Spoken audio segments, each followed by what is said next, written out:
Once upon a time, a long, long time ago, there once was a sweet girl who loved to wear her bright red hooded cape. Everyone called her Little Red Riding Hood. She was a cheerful girl, always smiling and humming to herself. One day, Little Red Riding Hood's mother called her. "Sweetie," she said, "your grandma is a little sick. I baked her some of her favorite cookies and I want you to take these to her." Little Red Riding Hood's face lit up. She loved her grandma, who lived in a cute little cottage on the other side of the woods. She was so excited to cheer her up. "Of course, Mom!" chirped Little Red Riding Hood. Her mother placed the freshly baked cookies into a pretty wicker basket. Alongside the cookies, she added a jar of homemade honey and a bouquet of colorful wildflowers. "Remember," her mother reminded her, "don't stray from the path in the woods and don't talk to strangers." Little Red Riding Hood nodded eagerly. She knew the rule and was determined to be a good girl. Skipping happily, Little Red Riding Hood set off on her adventure.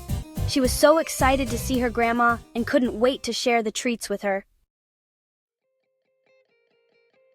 The forest was filled with the sounds of nature. Birds chirped sweetly, squirrels chattered in the trees, and the wind rustled through the leaves, creating a gentle symphony for Little Red Riding Hood. She hummed along, her basket swinging cheerfully by her side.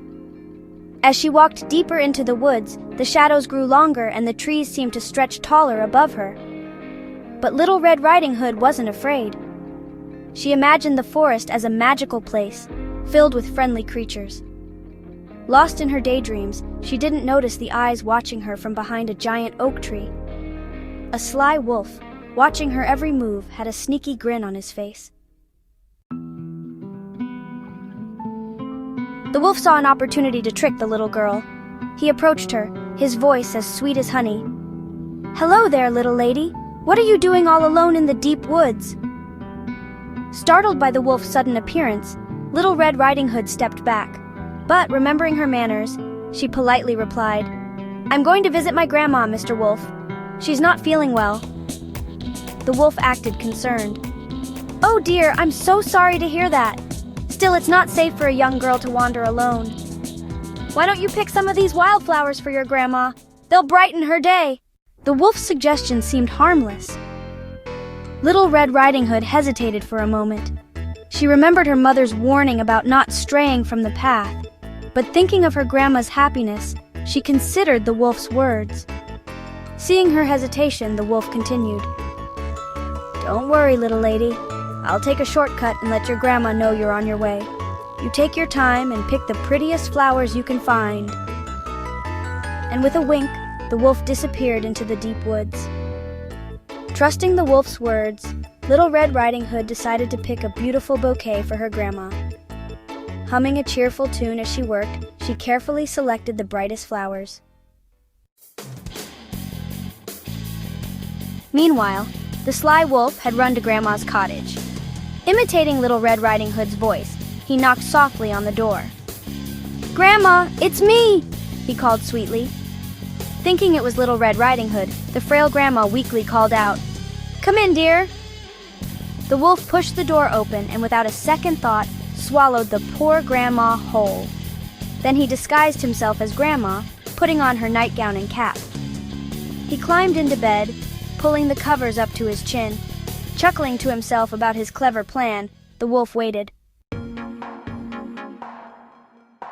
A while later, Little Red Riding Hood arrived at her grandma's cottage with a beautiful bouquet of wildflowers.